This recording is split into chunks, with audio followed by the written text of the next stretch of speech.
I need the money tomorrow, my daughter ordered, handing me her husband's $500,000 debt. And don't be late, he added. I just smiled.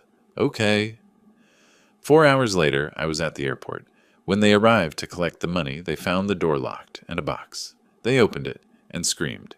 Betrayal, revenge, justice. It begins. Before we continue, please subscribe to the channel and write in the comments what time it is where you are now. The doorbell rang 3 times in rapid succession, each chime more insistent than the last. I set down my bourbon and quarterly reports, already knowing who stood on my porch. Through the study window, I spotted their white Tesla Model S gleaming under the security lights. Emily only rang like that when she needed money. I walked through the marble foyer, past family photos that suddenly felt like artifacts from someone else's life. Emily at 5, missing her front teeth. Emily at 18, high school graduation. Emily at 28, her wedding day. Each image now seemed to mock my naivety. She stood there with that forced smile, the one that never quite reached her eyes anymore. Brandon loomed behind her, scrolling through his phone with the intensity of a man checking stocks or scores. Neither looked particularly happy to be here. Daddy! Emily threw her arms around me, holding on a beat too long. The embrace felt calculated, like she was depositing emotional currency for later withdrawal. Brandon brushed past without greeting, his designer shoes clicking against marble as he headed straight for my leather chair. My chair. I followed them into the living room, noting how Emily nervously adjusted the straps of her designer bag, the $5,000 one I'd bought her last Christmas. Brandon had already spread documents across my coffee table like he was conducting a board meeting. Emily perched on the couch edge, her fingers finding the pearl necklace I'd given her for her 30th birthday. She always touched it when she was about to ask for something. Can I get you anything? Water? Wine? I offered, though hospitality was the last thing I felt. Let's cut to the chase, Rob. Brandon didn't look up from arranging his papers. We have a situation. Rob, not Robert, not even the courtesy of Mr. Mitchell anymore. I gripped my bourbon glass tighter and counted backward from 10, an old anger management technique that rarely worked anymore. Emily's voice pitched higher, another tell. Daddy, you know we wouldn't come to you unless it was absolutely necessary. You've always said family comes first, and we're family. What happened to the investment property in Round Rock? I kept my tone neutral, though my jaw had started its familiar clench. Brandon finally looked up, his expression suggesting I'd asked about ancient history. Market corrections, temporary setback. But that's not why we're here. Emily's wedding ring spun around her finger, her grandmother's ring, actually. My mother's. The spinning was her tell when lying, had been since she was 12, and denied breaking Margaret's china. The thing is, Emily started, then stopped, then started again. Brandon's been working so hard on this new venture. Tech startup, very promising, revolutionary, really. How much? I interrupted. The grandfather clock in the corner ticked through 3 long seconds of silence. Brandon's cologne, something expensive and excessive, mixed with the oak and vanilla notes of my bourbon. Emily's heel clicked against the marble floor in a nervous rhythm. It's really not that much for someone of your assets, Brandon said, leaning back in my chair. The leather creaked under his weight, a sound that had always been mine alone until tonight. 500,000. We need it in our account by noon tomorrow. The room tilted slightly. My migraine, the one that always started behind my left eye during times of stress, began its familiar throb. 500,000. Not 50,000. Not even 100,000. $500,000, delivered as casually as ordering takeout. That's, I started, then stopped. Memories flooded in, unbidden. Teaching Emily to ride her bike in Zilker Park, her college graduation at UT, walking her down the aisle at the Four Seasons. Had that girl ever existed, or had I imagined her? Daddy, we wouldn't ask if we had any other option. Emily's fingers moved from her pearls to dab at her eyes, though I noticed no actual tears.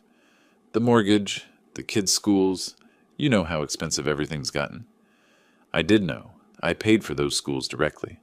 $15,000 per child per semester at St. Andrews. The mortgage on their Westlake home, which I'd covered the down payment for. $200,000 that had been a one-time help 3 years ago. Brandon stood, walked to my bar without invitation, and poured himself 3 fingers of my 25-year-old Macallan. These aren't bank people we're dealing with, Rob. They're serious individuals. Would hate for this to affect your reputation at the country club or the dealerships. The threat hung in the air like Brandon's cologne, obvious, overwhelming, and nauseating. My blood pressure spiked. The migraine exploded from behind my eye across my skull.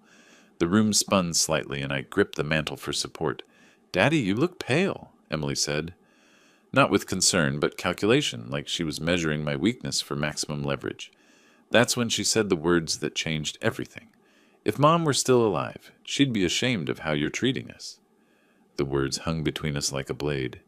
Emily knew exactly what she was doing. Margaret and I had divorced 10 years ago, but Emily still weaponized her memory whenever convenient. Never mind that Margaret lived happily in Houston with her new husband. Never mind that she'd warned me about Emily's manipulation. In Emily's version of history, Margaret was a saint who would have opened her checkbook without question. "Your mother," I said slowly, "would have told you to get jobs." Brandon barked a laugh from my bar, still holding my scotch like he'd earned it. "Jobs? I'm an entrepreneur, Rob. I create jobs." 3 failed startups in 5 years. A cryptocurrency disaster that I'd warned him about last Christmas. The consulting firm that never consulted anyone. I'd funded them all, every single one, watching money disappear into Brandon's delusions of grandeur. "You missed Sophie's recital last month," Emily switched tactics, her voice trembling with manufactured hurt. "And Max's soccer tournament. But you have time for your quarterly reports?" Those quarterly reports kept their children in private school, kept their Tesla charged, kept their Westlake address respectable. But I didn't say that. Instead, I watched Emily's mascara run in 2 perfect streams. She'd clearly practiced this performance.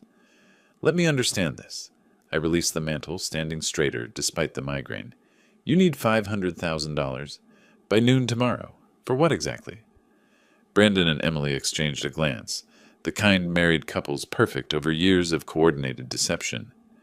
Brandon set down my scotch and returned to the coffee table, shuffling through papers with the unconscious rhythm of someone used to handling cards or chips. "Real estate opportunity," he said. "Time sensitive. Can't miss this window." "You just said you lost money on real estate in Round Rock." That was different. Brandon's knuckles whitened as he gripped one of the documents. "This is cryptocurrency. I mean, this is a sure thing." The slip was small, but significant.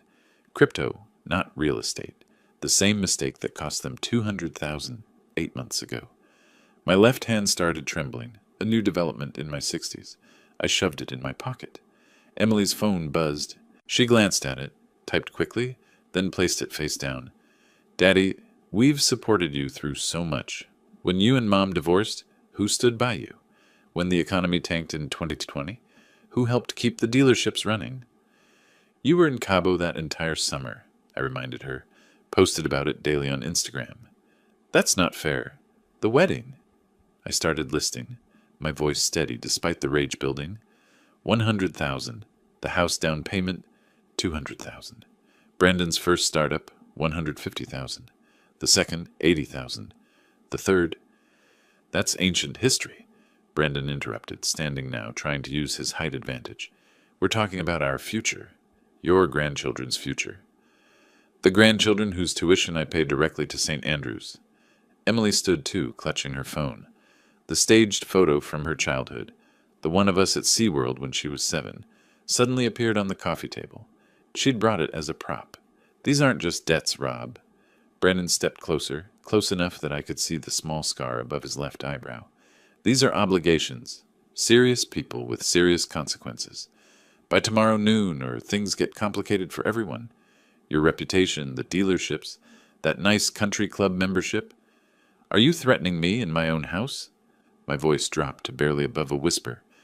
"We're being honest about reality," Emily said, but her voice wavered. She'd never seen me this angry, this controlled.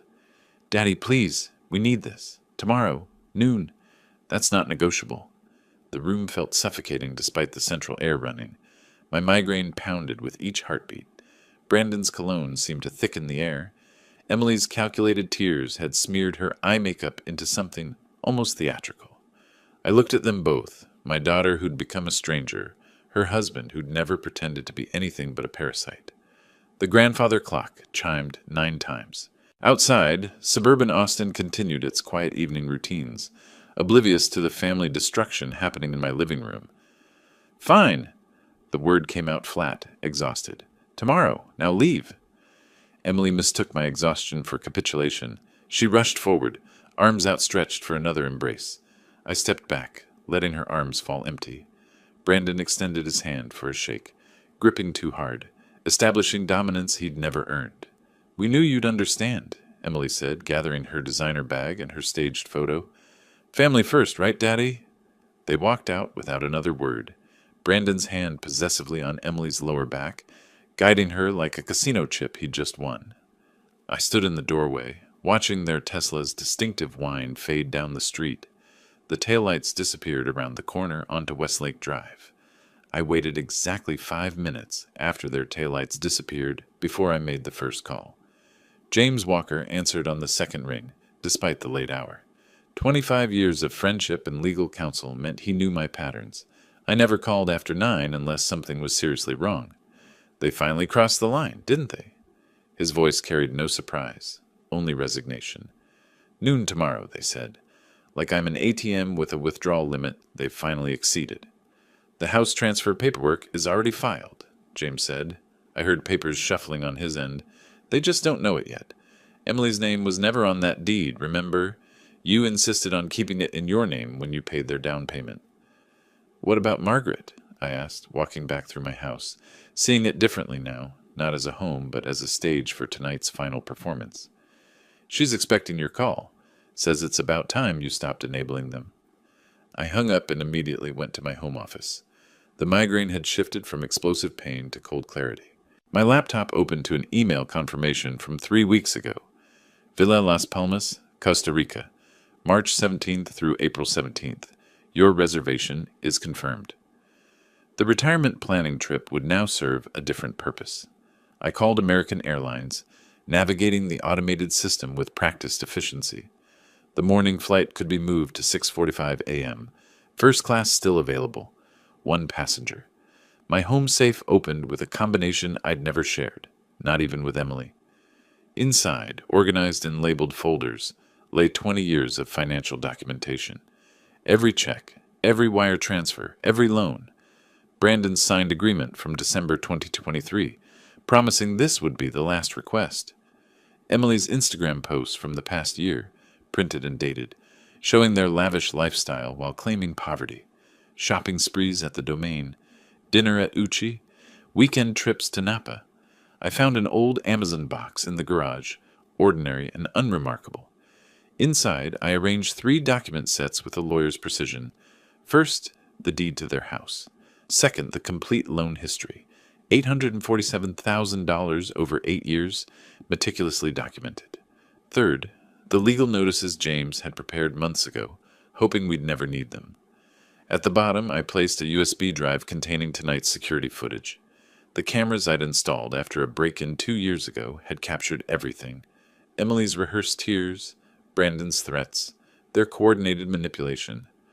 On top, I placed a single note. "You wanted it tomorrow. Here's what you're really getting." The packing took 30 minutes. 2 suitcases, efficiently filled with tropical weight clothing, essential documents, medications.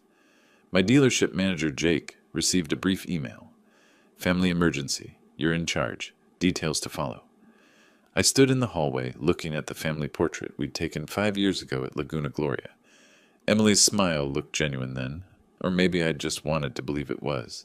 I lifted the heavy frame off the wall, turned it backward, and rehung it. The blank canvas back seemed more honest somehow. In my bedroom, I removed my University of Texas class ring, the one Emily used to play with as a child, pretending she'd wear it someday. It went into the box with everything else.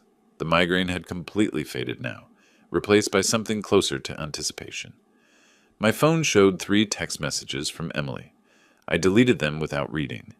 Brandon had called twice, probably to reinforce tomorrow's deadline. The voicemails could wait forever. I made one more call, this time to Margaret in Houston. She answered immediately, as if she'd been waiting by the phone. Robert? James called me. Are you really doing this? Should have done it years ago. She's our daughter. Margaret's voice carried sadness, not judgment. But she's not the daughter we raised anymore, is she? No, she's not. The Costa Rica place? You'll be safe there? It's a vacation, a long one. Jake can handle the dealerships. The lawyers can handle everything else. Margaret was quiet for a moment. You know she'll try to find you. Let her try. By the time she figures out what's really in that box, I'll be drinking coffee on the beach, deciding whether to ever come back. We said goodbye without sentimentality. Margaret understood what Emily had become, maybe before I did. Mothers always know. At 11:30 p.m., I stood in my dark kitchen, drinking water and studying the refrigerator covered in my grandchildren's artwork. Stick figures labeled Grandpa and Me Fishing at Lake Travis, a crayon drawing of my dealership with Grandpa's work scrawled beneath. I carefully removed the fishing picture, folded it, and placed it in my wallet. The children weren't responsible for their parents' choices. I set the box on the porch table where they'd be sure to see it. The doorbell camera would capture their reaction when they opened it at noon, expecting a check and finding instead the complete dismantling of their illusions. The alarm was set for 4:30 a.m., 6 hours until my new life began, 6.5 until theirs fell apart. The alarm cut through darkness at exactly 4:30 a.m. No snooze button, no hesitation. I'd trained myself over 32 years of early dealership meetings to wake instantly, and today that discipline served a different purpose. The coffee maker gurgled to life, already programmed the night before.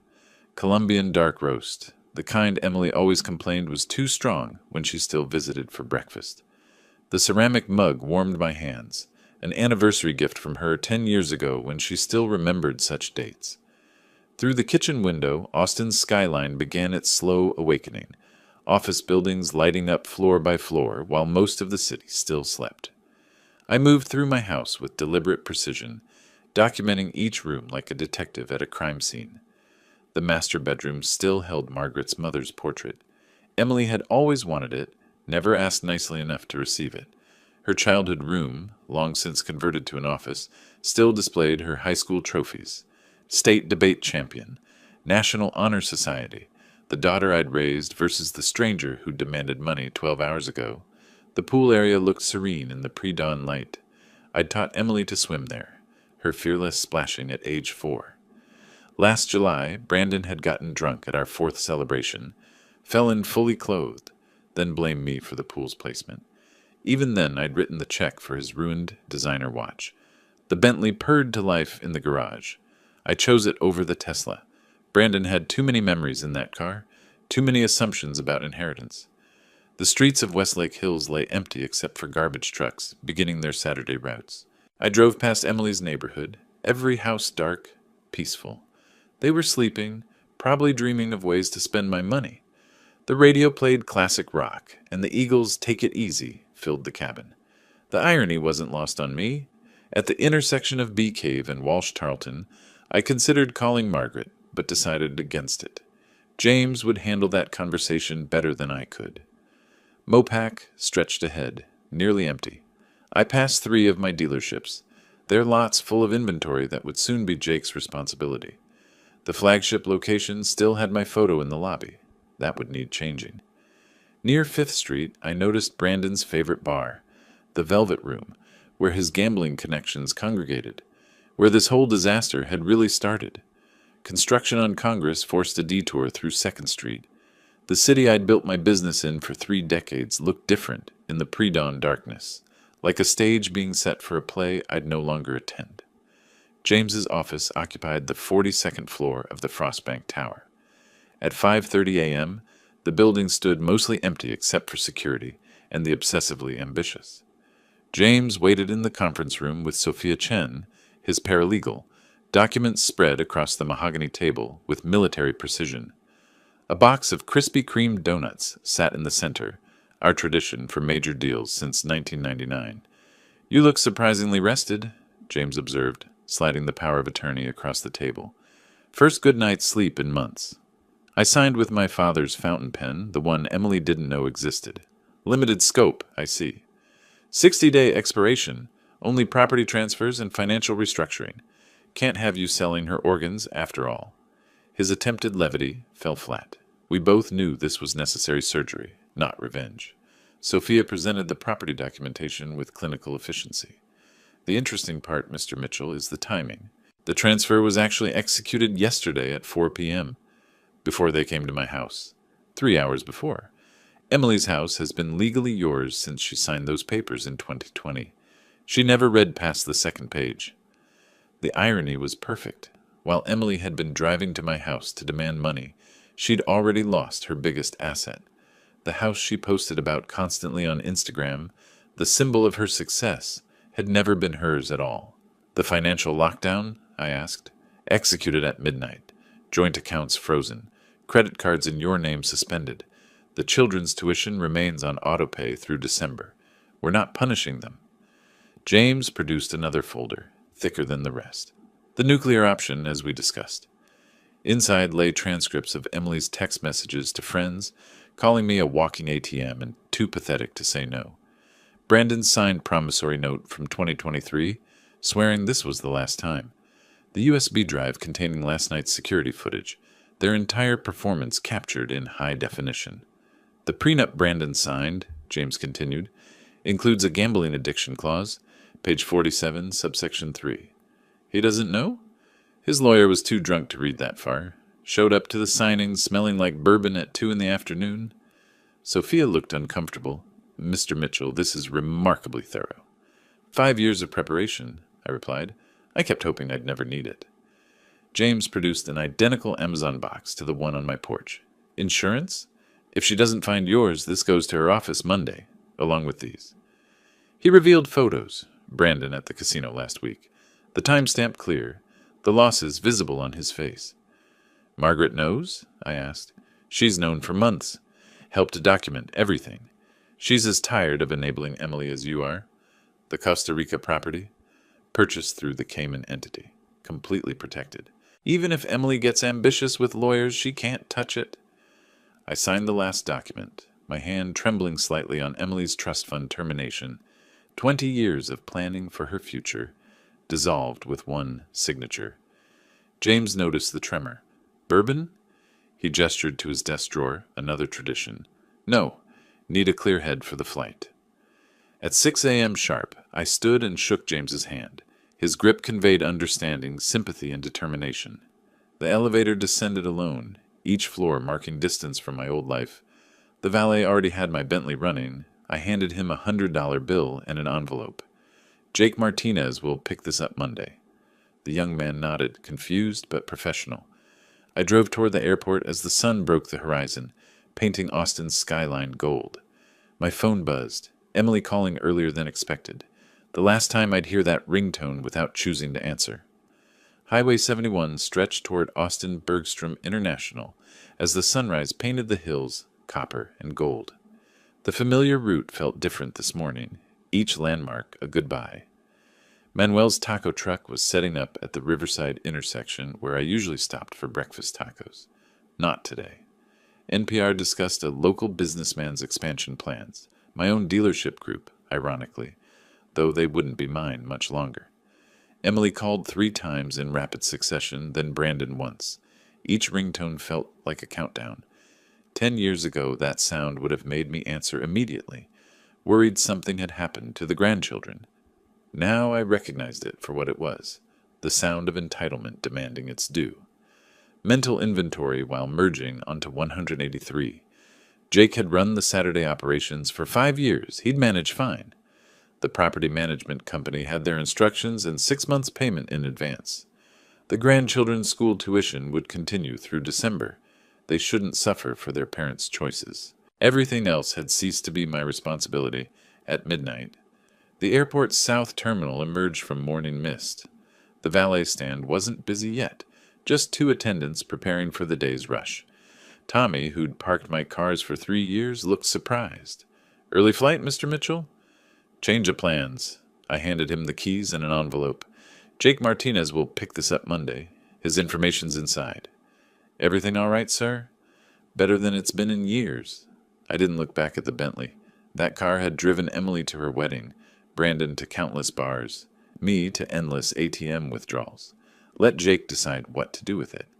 The first-class counter stood empty except for Michelle, who'd checked me in for dozens of business trips.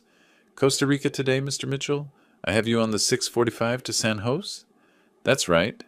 Normal conversation masking life-altering change. 2 bags to check? Everything I need. She tagged the suitcases with practiced efficiency.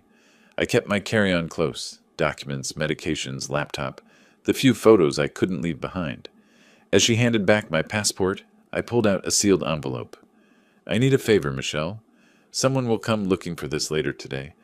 Emily Carter, she'll be agitated. Michelle's professionalism never wavered. Any special instructions? Just verify her ID. There's a key inside to a storage unit. She'll understand. Or she wouldn't. Either way, the storage unit held 20 years of her childhood belongings I'd saved. Things she'd never bothered to collect. Let her decide if memories were worth more than money. TSA pre-check moved with Saturday morning efficiency. The regular agents recognized me. Where to today, Mr. Mitchell? Somewhere warmer.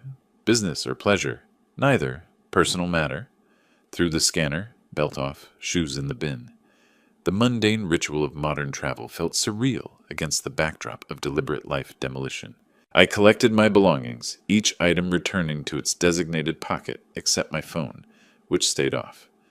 Austin Java appeared at gate 14, and muscle memory guided me to the counter. The barista, Kelly according to her name tag, smiled with morning enthusiasm. The usual? Medium dark roast, no room? Make it a large today. Special occasion? You could say that. I sat at the gate, the coffee warming my hands like my mug at home had 2 hours ago. My phone showed its final statistics before I powered it completely off. 7 missed calls from Emily, 3 from Brandon, 12 text messages, 2 voicemails. Emily's last text caught my eye. Dad, call me back, having weird dreams about money. I typed a response. Dreams and reality are often different. Deleted it. Typed again. Check the porch. Deleted that too. Finally typed, ask James Walker. Then deleted that as well. Instead, I powered the phone off, removed the SIM card, and dropped both in the nearest trash bin. The investment phone could become someone else's problem. First-class passengers for Flight 447 to San Jose, Costa Rica, now boarding. The gate agent scanned my boarding pass with a practiced smile. The jet bridge stretched ahead, each step lighter than the last.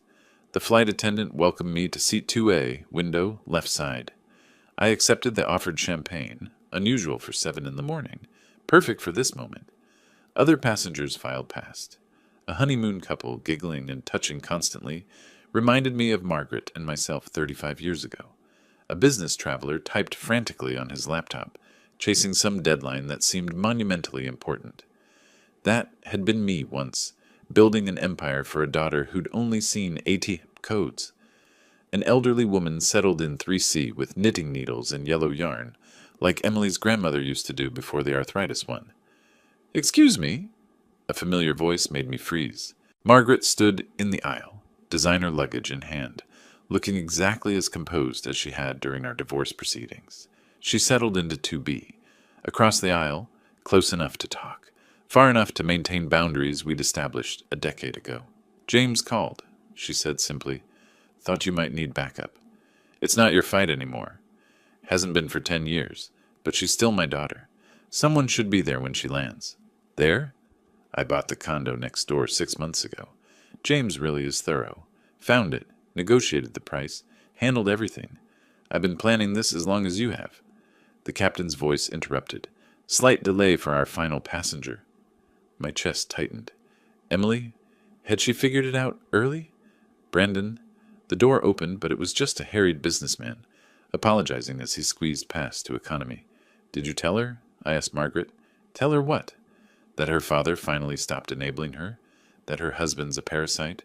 That she became exactly what we swore she'd never be? No, Robert. She'll figure it out herself. Today, actually. The door closed with pneumatic finality. 7:05 a.m. Pushback. 7:15 a.m. Engines roaring to life. Acceleration pressing me back into leather that didn't smell like Brandon's cologne or Emily's perfume. Austin shrank below, the hills and lakes I'd called home for 30 years becoming abstract geometry. Somewhere down there, Emily's alarm was going off. In 4 hours, she'd arrive at my empty house. In 5 hours, she'd find the box. In 6 hours, my old life would be completely dismantled. The flight attendant appeared with breakfast menus. Business or pleasure? I considered the question. Neither. It's justice. Margaret laughed, the first genuine laugh I'd heard from her in years. That's the Robert I married. Welcome back. Below, Texas disappeared under clouds. At exactly noon, when Emily expected $500,000, I was having lunch above the Caribbean.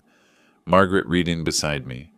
Both of us finally free from the daughter we'd loved and lost years before the money ran out. I learned what happened next, the way I learned most things about Emily's life, secondhand, through cameras and witnesses. A father watching his daughter's life like a documentary he couldn't turn off. James sent me the security footage 3 days later. I watched it on my laptop from the Costa Rica balcony, Pacific waves providing an oddly peaceful soundtrack to my daughter's meltdown. The timestamp showed 12 p.m. exactly when the first text arrived. Your transaction has been completed. That was James, confirming the house transfer had been recorded. At that exact moment, I was ordering ceviche, and Emily was probably still sleeping off whatever Brandon had bought with my previous loan. According to her Saturday routine, James had documented this too, Emily left her house at 11:30 a.m. The Starbucks charge at 11:47 confirmed it. A $7 latte on the credit card I'd canceled at midnight. The decline wouldn't hit until Monday when the weekend authorizations processed. Her last purchase on my dime. Mrs. Chen, my neighbor of 15 years, provided the next chapter. She'd called James at 12:15 p.m., speaking in her precise English that 40 years in Texas hadn't softened. Mr. Walker, they are here. Emily and the gambling man. They don't know I'm watching. The security footage picked up at 12:15:23.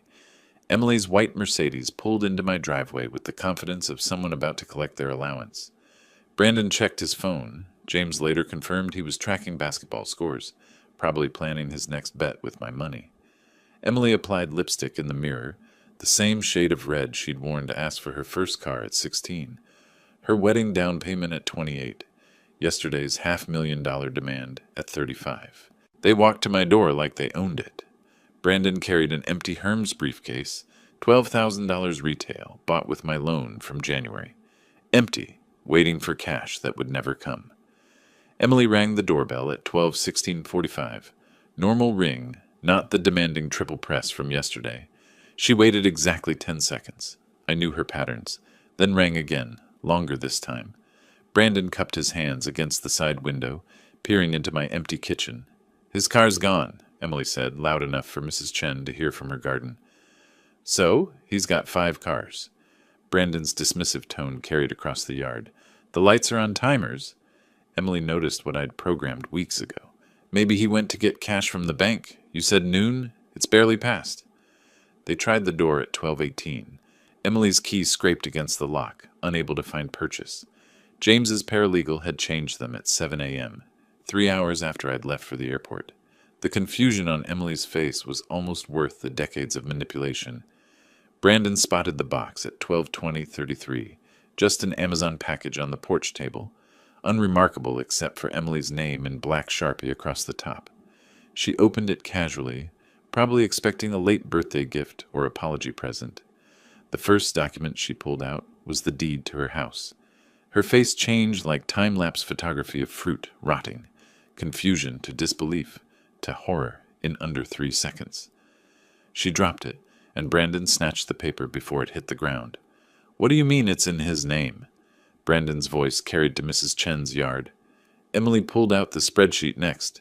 Every payment, every loan, every gift meticulously documented. Total, $1.3 million over 8 years, not including the house. Her hands shook as she reached the bottom line. The photographs came next. Brandon at the Palms Casino last Tuesday. The timestamp's clear, his losses written on his face.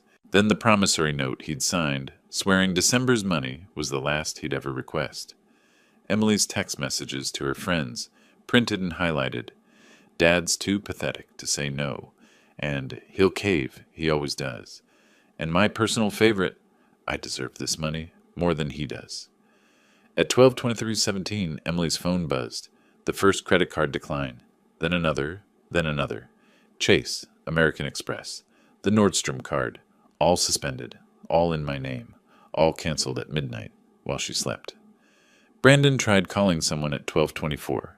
His bookie, James discovered later, who informed him that credit extensions required collateral, not promises. Emily collapsed onto my porch steps, her designer dress crumpling against concrete I'd had resurfaced last summer. She found the USB drive at 12:25:44, plugged it into her phone with trembling fingers. Her own voice echoed from the speaker, tinny but clear. Just take whatever he gives you. He's too pathetic to say no. Then Brandon's voice. These aren't bank people, Rob. They're serious individuals. The prenup appeared last. Page 47 was highlighted in yellow. The gambling addiction clause circled in red. Immediate forfeiture of marital assets if gambling debts exceeded $50,000. Brandon had passed that threshold 3 years ago. Brandon threw his briefcase at my door at 12:27:31. The handle broke off, Herman's leather scattering across my porch.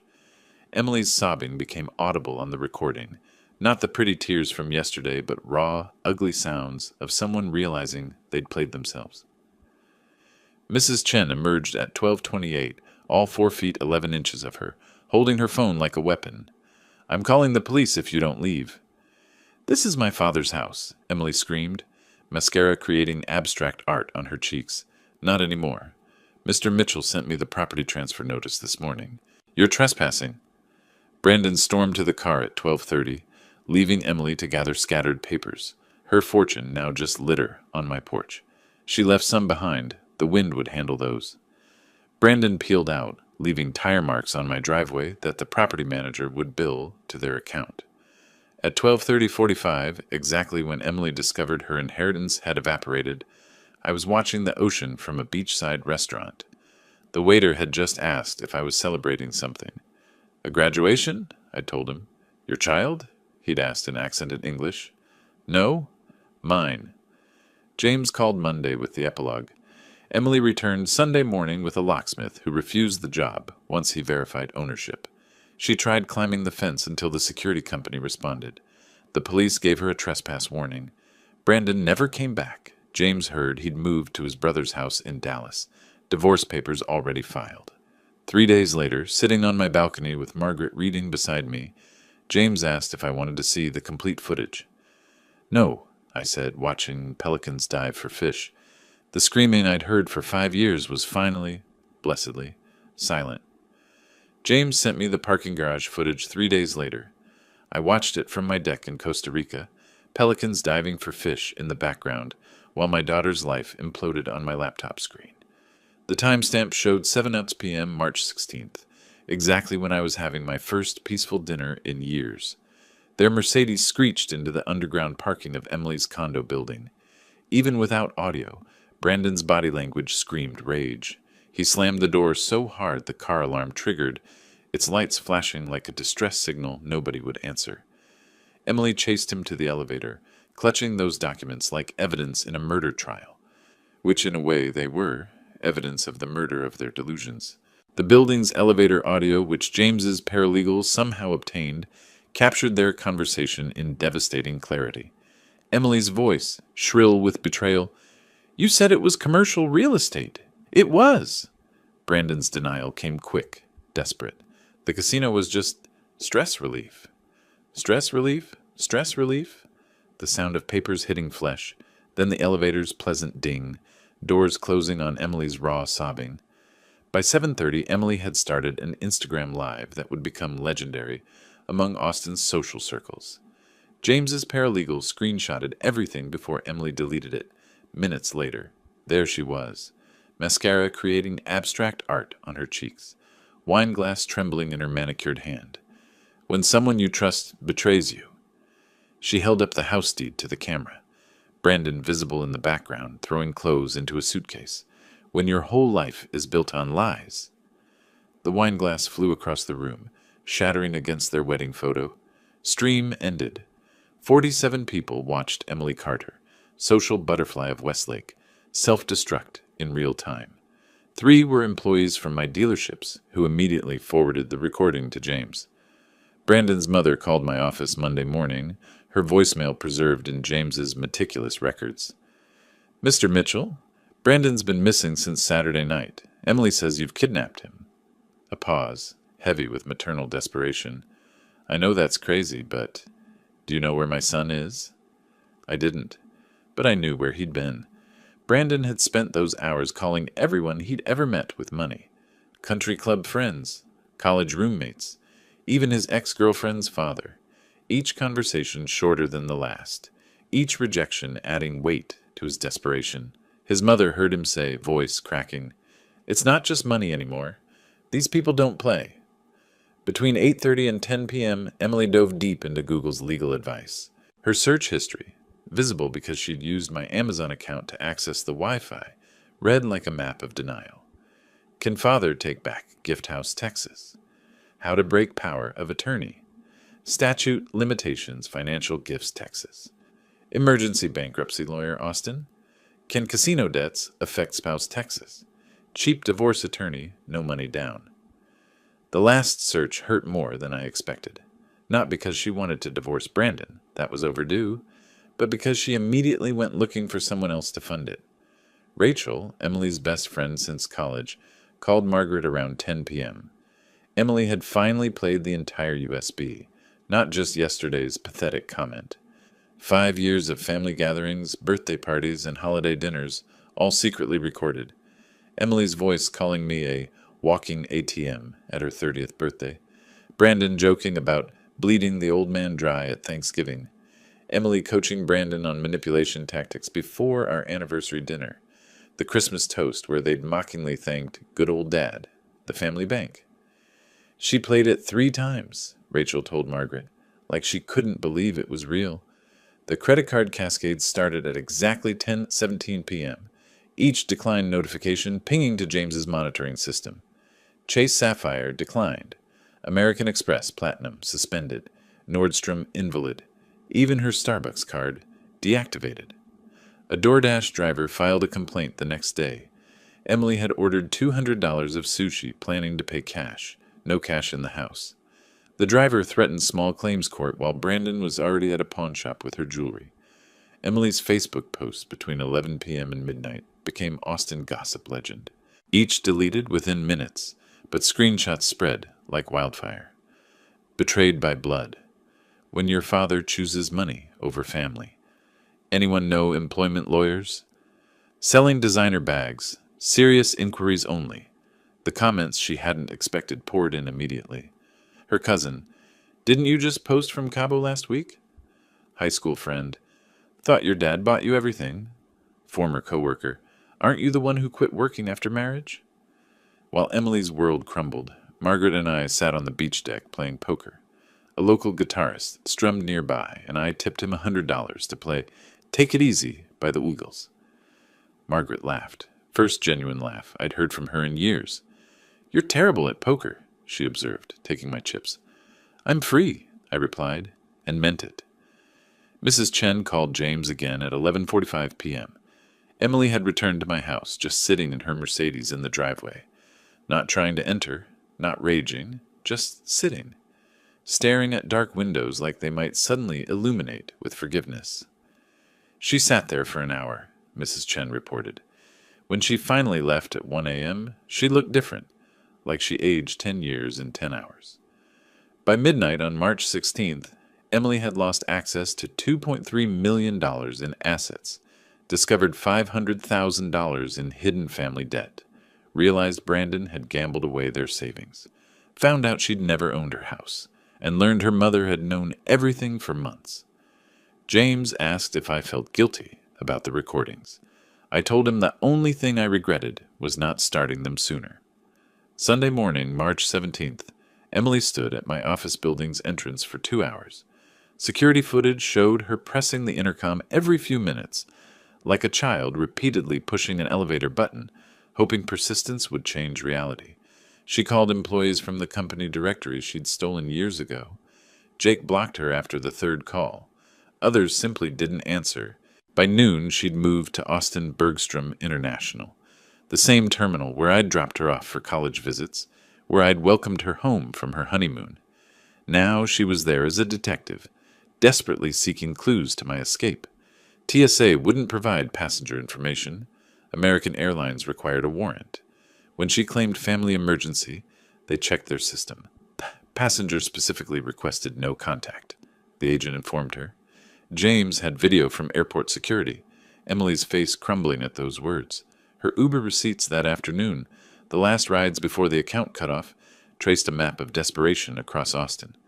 Robert's Golf Club, membership revoked, entry denied. Morton's Steakhouse, where we'd celebrated every major deal. Haven't seen Mr. Mitchell lately. Even my barber shop on South Congress, though it was closed Sundays. She stood outside, peering through windows like my hair clippings might reveal my location. Monday, March 18th became Emily's legal education day. 4 law firms, 4 identical consultations. Each lawyer's expression shifted from interest to sympathy as they reviewed the documents. "These are ironclad," said the first. "You'll need a $10,000 retainer," said the second. "Do you have access to funds?" asked the third. The fourth just shook his head. The dealership confrontation at 3 p.m. made it onto employee social media. Emily stormed into the flagship location on Research Boulevard, demanding answers from Jake. Jake Martinez, 6'4" former Marine, remained perfectly calm as she screamed about kidnapping, elder abuse, and theft. When she threw her coffee at the glass door, customers started recording. The brown stain would remain for 3 days. Jake left it there on principle. Brandon's mother's voicemail at 5 p.m. carried a mother's worst fears. "Mr. Mitchell, Brandon's been missing since Saturday night. Emily says you've kidnapped him. I know that's crazy, but do you know where my son is?" Tuesday, March 19th, the real creditors arrived. Not bank representatives in polyester suits, but 2 men in Italian leather who knocked politely and spoke softly. They left a business card with just a phone number. No threats, no violence, just the weight of unspoken consequences. Emily called Brandon 47 times. His phone had been off since Saturday. Her Instagram stories that afternoon, screenshot by her sorority sisters, documented the pawn shop tour. Designer bags worth $30,000, $8,000 cash. Jewelry worth $50,000, except the wedding ring, $15,000 cash. Brandon's 3 abandoned watches worth $40,000, $12,000 cash. Still $465,000 short of what they needed. That evening, Margaret took Emily's call. She recorded it with legal permission, knowing I'd need to hear it eventually. "Mom, did you know?" Emily's voice sounded younger, almost childlike. "About Brandon's gambling? 6 months ago? Why didn't you tell me? Would you have listened?" Silence. Then, "I need money." "So did I during the divorce. You said I should be independent." The call ended with Emily's sob, cut short by Margaret's disconnect. Wednesday, March 20th. Emily entered James's office wearing the same designer dress from her Cabo Instagram posts the week before. The irony wasn't lost on James, who noted it in his report. Same conference room where I'd signed the papers. Same chair where Brandon had spread his lies. James showed her everything with clinical precision. Power of attorney predating her emergency. The house deed trail, her signature from 2020, never reading past page 2, gift tax returns proving every dollar was a gift, not a loan. Brandon's promissory note, his signature bold and undeniable. "He's my father." Emily's desperation cracked her voice. "He has to help me." "Legally, he doesn't." "What about grandchildren support?" "Trust funds in their names only, untouchable until 18. "This is elder abuse." "He's 62, sound mind. Left voluntarily." James accidentally left Brandon's credit report visible on his tablet. Emily's eyes widened as she absorbed the full catastrophe. $500,000 in gambling debts. $200,000 in personal loans she'd never known about. $100,000 in credit cards he'd hidden. Even an attempted second mortgage on her house, denied due to ownership issues. The final envelope slid across the mahogany table with whispered promise. Mr. Mitchell authorized one final gift. Inside, a $10,000 cashier's check and a note in my handwriting. "For a fresh start, Dad." Emily tore it in half. The pieces fluttered to the carpet like dead leaves. She immediately asked if there was another. There wasn't. There never would be. Meanwhile, I was learning Spanish from children on the beach. Roberto El Rico, they called me, laughing as I mangled pronunciation. My blood pressure had dropped 20 points. I slept 8 hours straight. Hadn't thought about Emily in 2 days until Margaret mentioned her. Wednesday night, James reported. Emily left my office at noon. Security footage shows her sitting in the lobby until the building closed at 9 p.m. The guard said she asked if you ever talked about her. He lied, said yes, said you spoke fondly. She said, "Thank you," and left. That night in Costa Rica, I dreamed about teaching Emily to ride her bike again, but this time, when I let go, she kept pedaling away until she disappeared. The Austin American-Statesman article arrived in my inbox April 3rd. Local businessman missing after financial scandal. Brandon Carter, 38, hadn't been seen since March 19th. Wife filed missing person report. Police found no evidence of foul play. His car at airport long-term parking, ticket to Vegas, purchased but never used. The creditors returned to Emily's condo April 5th. More insistent this time, according to the police report Emily filed. They left a photo from February, Brandon at the casino, markers scattered on the table, owing $500,000. Emily requested a restraining order. The judge asked about the money owed. Order denied. Her garage sale that weekend became neighborhood entertainment. The Facebook group posts, forwarded by James's investigator, painted a portrait of decline. Moving sale, everything must go. Furniture that once hosted charity galas. Brandon's golf clubs, custom fitted, sold for $200. Wedding china, Waterford crystal, $50 for the complete set. Her wedding dress preserved in acid-free tissue, no takers at any price. A neighbor posted, "Sad. A year ago she hosted that autism charity gala here, raised $50,000. By mid-April, Emily's job applications flooded Austin's employment market. 47 positions in 2 weeks, tracked through LinkedIn. Interior design firms, employment gap too long. Retail positions, overqualified. Finally, Nordstrom hired her, the same store where she'd spent thousands monthly. Starting pay, $15 hourly, plus commission. The universe's sense of irony remained intact. April 15th, an eviction notice appeared on her condo door. 3 months behind on the mortgage, Brandon had handled finances, never mentioned the mounting debt. $4,500 monthly payment, $13,500 owed, plus late fees. May 15th deadline to pay or vacate. She discovered this returning from her first day at Nordstrom, still wearing the employee name tag she'd once ignored on others. The divorce filing on April 18th read like a corporate dissolution. Abandonment cited as cause. Brandon must be served. Location unknown. Judge allowed publication notice in 3 newspapers. Cost, $500 Emily didn't have. She used her Nordstrom employee discount to buy a suit for court, the first clothing she'd purchased with earned money in 7 years. While Emily rebuilt from ashes, I built something new in Costa Rica. My days developed a rhythm I'd forgotten existed. Sunrise with howler monkeys. Coffee overlooking the Pacific. Morning swims in water clear enough to see my feet. Lunch at Manuel's beach bar where nobody knew about dealerships or daughters. Local kids called me Roberto El Rico, Robert the Rich. I taught them English in exchange for Spanish lessons. Their parents invited me to dinners where nobody mentioned money, investments, or opportunities. Real conversations about football, fishing, and the weather. Nobody asked for anything except to pass the salt. Margaret took up painting, producing terrible seascapes that made us both laugh. We hadn't laughed together since Emily turned 16 and started seeing us as resources rather than parents. Not romantic between us, that died long ago, but peaceful, like survivors of the same shipwreck, sharing a lifeboat. My transformation surprised the doctor in San Jose. Blood pressure down 30 points. Weight dropped 20 pounds without trying, off 3 medications. What changed? He asked in accented English. Everything. Nothing. I'd stopped funding other people's lives and started living my own. April 25th, TMZ broke the story. Missing Texas businessman spotted in Mexico. Brandon Carter working at a Juarez car rental agency under an assumed name. The photo showed him behind a counter, 10 pounds thinner, wedding ring absent. Extradition unlikely for civil debts. Emily commented on the article with just 2 words. Good riddance.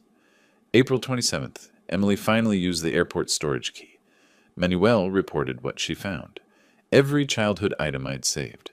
Photo albums she thought I'd discarded. Her grandmother's jewelry, assumed lost in the divorce. A $50,000 savings bond in her name, maturable in 1 year, and a note in my handwriting. For when you remember who you were before money mattered. Dad. The email arrived April 28th, forwarded by James. Emily's words, carefully chosen. Mr. L. Walker, please tell my father I found the storage unit. I understand now. I'm sorry. I'm working at Nordstrom. I'm surviving. Maybe that's the lesson. Don't tell him I asked, but is he happy? Emily, James asked if he should respond. April 29th, sunset on the beach. Margaret reading beside me. The same guitarist from my first night playing nearby. The same spot where Emily was discovering the box that changed everything. Tell her yes, I said to James over the phone. Tell her I'm happy. And tell her the bond was her mother's idea. Anything else? Tell her I'll be here when she's ready to visit. But she pays her own way. That night, I watched Costa Rican families on the beach. 3 generations playing together. No one staring at phones. Everyone engaged in actual conversation. Poor by American standards. Wealthy by every measure that mattered. Emily texted James, Thank you for telling me. Maybe Christmas, if I save enough. First time in 5 years she'd mentioned saving for anything. April 30th, Manuel's band played at the beach bar. They dedicated a song to Roberto El Rico. Not the Eagles this time, but a local folk song about a man who found treasure by giving everything away. Margaret translated, tears in her eyes. It wasn't really about me. It was about every expat there, all running from something, all finding something else. James called that evening to say Emily had sold her Mercedes, bought a 10-year-old Honda, started a savings account, posted on Instagram about the dignity of honest work. Should I keep monitoring her? He asked. No. The lesson was learned. The teaching was over. The learning, maybe, was just beginning. The eviction notice had been on Emily's door since April 15th. By May 5th, James told me she'd exhausted every option, pleading with property management, offering partial payments, even attempting to negotiate with the building's owner. She never knew I'd sold that property to a REIT in January, anticipating exactly this moment. Security footage from the building showed her renting the smallest U-Haul available that Saturday morning. Loading it alone took 12 hours. Mrs. Peterson, whom Emily had complained about for years, those loud grandchildren, offered help from her balcony. Emily's pride, even broken, wouldn't let her accept. She struggled with a leather couch she'd bought with my money, dragging it inch by inch to the truck while neighbors watched from their windows. The storage unit she could afford held everything except clothes and her laptop. 1 month prepaid, cheapest facility in Austin. Pure irony. Her unit sat directly next to the one I'd left for her, the one with the bond. She passed it daily, oblivious. May 10th brought Brandon's final communication, a registered letter from Juarez, requiring signature. The postal worker later provided an affidavit for Emily's divorce proceedings, describing how her hands shook as she signed. Inside, 1 page, Brandon's handwriting. Emily, by the time you read this, I'll have a new name and new life. The men looking for me won't find me. Don't try to either. I'm sorry about your father's money.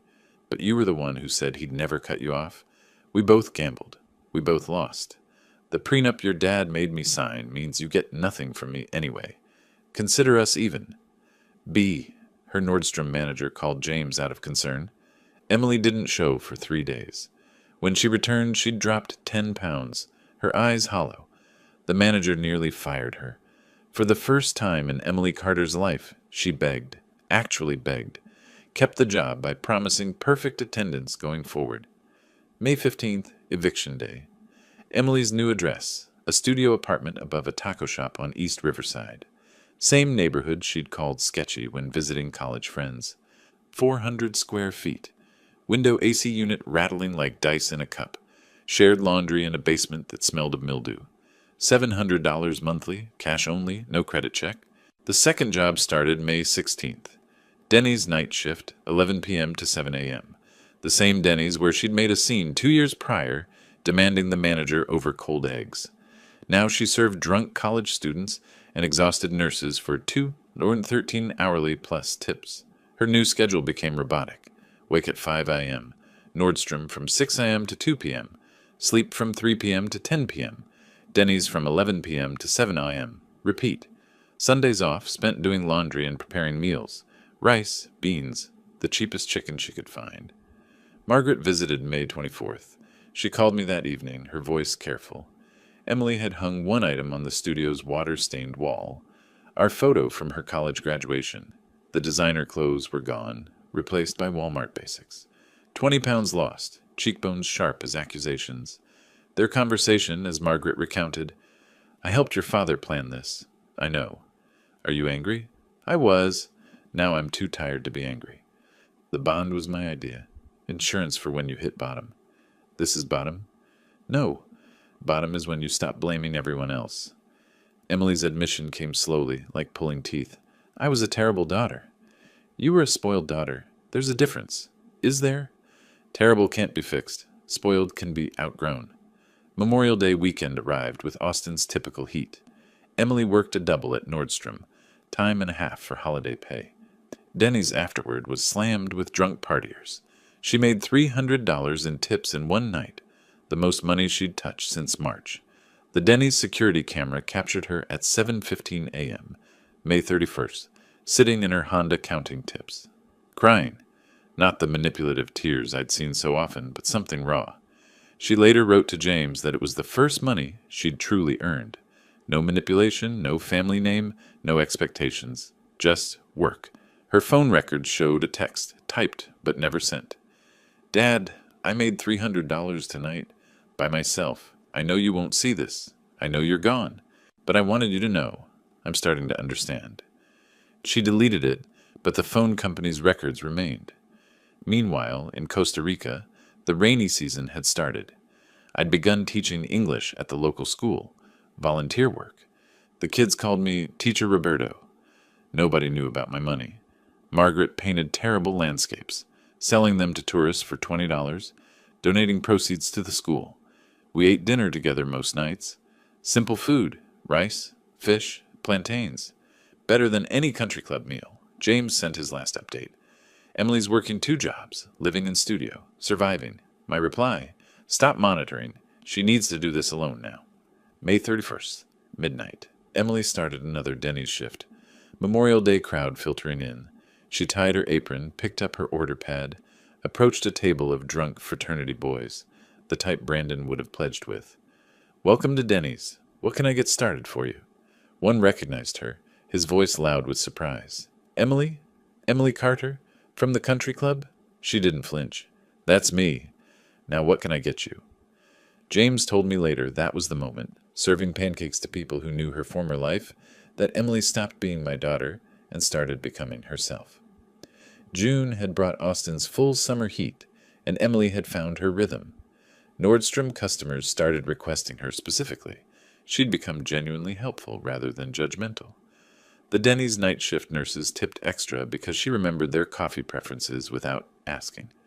No sugar for Beth, extra cream for Susan, decaf for Maria, who was trying to quit. Her coworker at Nordstrom told James that Emily was down to size 4 from size 10. Not from dieting, from working. Walking miles daily across retail floors, carrying loaded trays all night, eating only what she could afford. Her cheekbones could cut glass, but her eyes had gained something they'd never held before. Awareness. Sundays followed a strict routine. Laundromat at 6 a.m. when it was empty. Grocery shopping at the Asian markets on North Lamar, where produce cost half of Whole Foods prices. Meal prep in her tiny kitchen with one working burner. Then, unexpectedly, the library. She'd started reading financial literacy books, taking notes in a composition notebook like a college student. June 10th, Tuesday. Emily checked her mail in the apartment building's lobby. Usually bills, credit card offers for people with good credit she no longer had. This time, a cream envelope with no return address. Costa Rican postmark. Her hands shook as she recognized my handwriting. She sat on the lobby stairs, couldn't wait to reach her apartment. 3 pages of my careful script. the same writing that had signed birthday cards and checks for 35 years.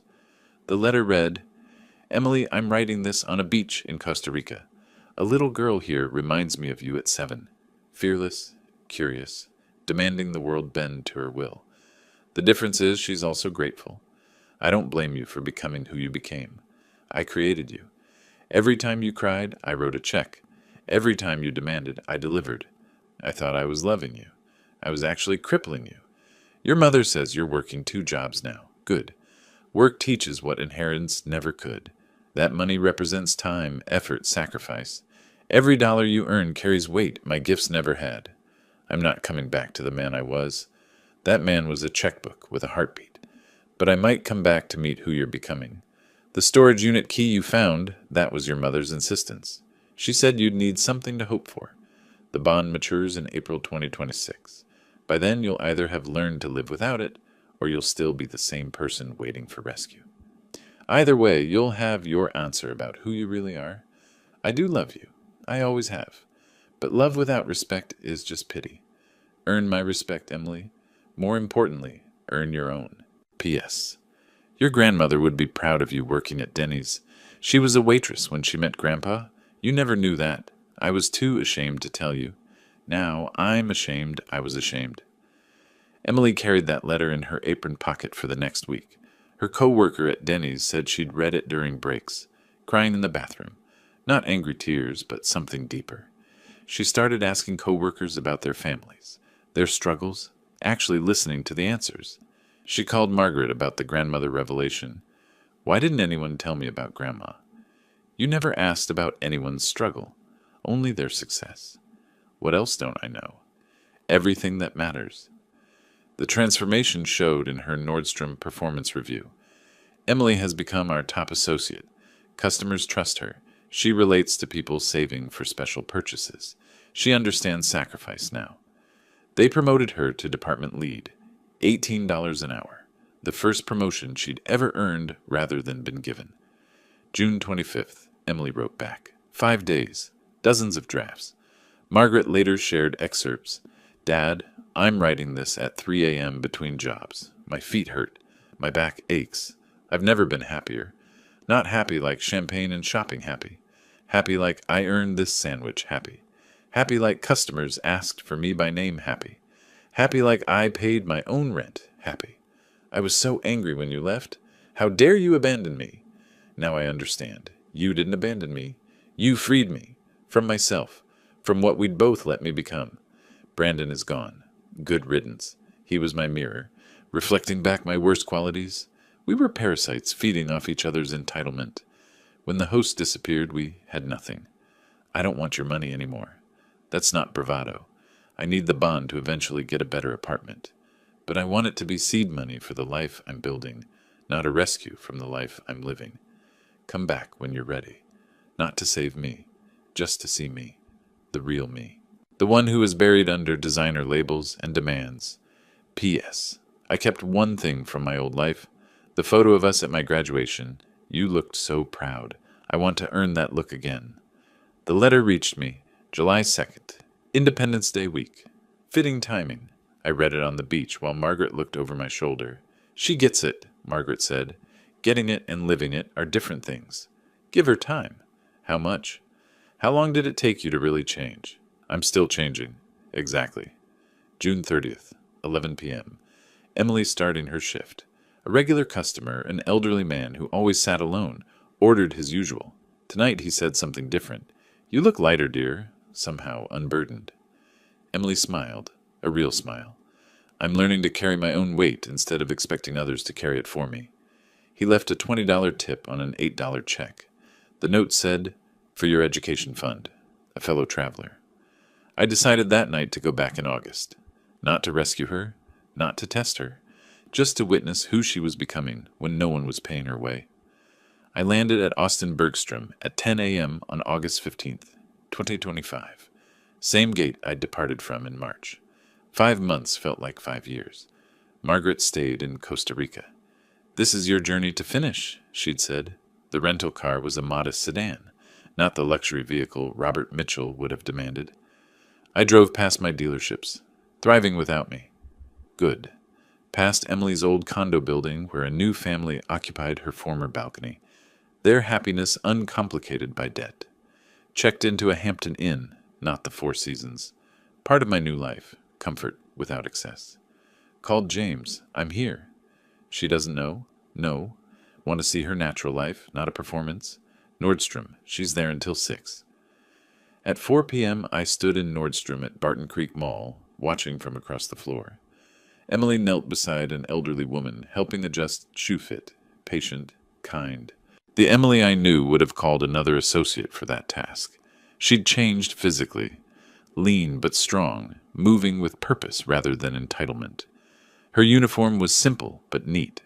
Hair in a ponytail, no more weekly salon visits. Her face without makeup was beautiful in a way I'd never seen. Honest. At 5:30 I approached like any customer. "Excuse me, I'm looking for comfortable walking shoes." She turned, froze, her mouth opened wordlessly, then quietly, "Dad? Hello, Emily?" Neither of us moved, 5 months of change suspended between us. Then she laughed. Not bitter or hysterical, just laughed. "You're shopping at Nordstrom? You haven't bought your own clothes in 20 years. Things change." "Yes, they do." She couldn't leave the floor, so I stayed as a customer. We talked carefully while she showed me shoes. "You look different," I said. "I am different. Poverty's an effective diet plan." "It's not poverty, it's reality. Same thing when you're used to fantasy." She rang up the shoes, applying her employee discount without asking. Pride in small gestures. "I get off at 6, then Denny's at 11. Can we have dinner between?" "I can't afford dinner out. I'll cook." "Where do you live?" She hesitated, then gave her address. "It's not what you're used to." Neither am I anymore. At 6:30 I climbed the stairs to her studio. She'd changed from her uniform into worn jeans and a t-shirt, both clean but clearly secondhand. The apartment was tiny but immaculate. 1 chair, 1 stool. She gave me the chair. "It's not much," she started. "It's yours." That makes it everything. On the wall, our graduation photo. On the counter, my letter. On a tiny bookshelf, financial planning books from the library. I cooked pasta with the groceries she had, basic but fresh. She watched me cook, something we hadn't done together since she was 10. "Mom says you're teaching in Costa Rica." "Volunteering. English to local kids. For free?" "Best things I've done lately have been free." We ate at her small table, with plastic plates and mismatched forks. Better than any country club dinner. "I hated you," she said suddenly. "I know. I mean really hated you. Wanted you dead." "I know. How could you leave me with nothing? How could I leave you with everything? It was killing you." "It was killing both of us." "Yes." Silence settled. Not uncomfortable. Necessary. At 9 p.m. she needed to prepare for Denny's. I pulled out an envelope. "This isn't rescue, it's investment." Inside, a $5,000 check and a contract. "What's this?" "Business proposal. You work for me, not at dealerships. New project, teaching financial literacy to young adults. You know the cost of not knowing." "I'm not qualified." "You're uniquely qualified. You've been both sides. Rich without understanding. Poor with awakening." She read the contract carefully. "Fair salary. No special treatment. Performance-based raises." "This isn't charity. This is business. You fail, you're fired. Daughter or not. And if I succeed, then you'll have succeeded." At 10:30 she had to leave for Denny's. She hugged me. First real hug in years. Not manipulation or performance. Connection. "I'll call you tomorrow, after I read the contract again." "Read it 3 times. That's another lesson." "I'm learning. We both are." 1 month later, Emily accepted the position but kept Denny's weekends for 6 months. Wanted a backup plan. Smart. Her first financial literacy workshop had 12 attendees. A year later, she spoke at colleges. 2 years later, she was writing curriculum for school districts. She never touched the bond when it matured, using it instead as a house down payment. The cash she used came from her own savings. Brandon never returned. Heard he married a wealthy widow in Cancun. The cycle repeating. Not our problem anymore. Thanksgiving 2025, Emily hosted in her studio. Margaret brought sides. I brought wine. We sat on the floor around her coffee table. Emily raised her water glass. She was working that night. To family. Margaret added, to lessons learned. I concluded, to starting over. We clinked glasses. plastic and glass. Perfect imperfection. The fortune I'd spent my life building was nothing compared to the wealth in that tiny room, a daughter's respect, earned not inherited, and the knowledge that sometimes the greatest gift you can give someone is the chance to save themselves. If you like this story, please like this video, subscribe to the channel, and share your impressions of this story in the comments. To listen to the next story, click on the box on the left. Thank you for watching.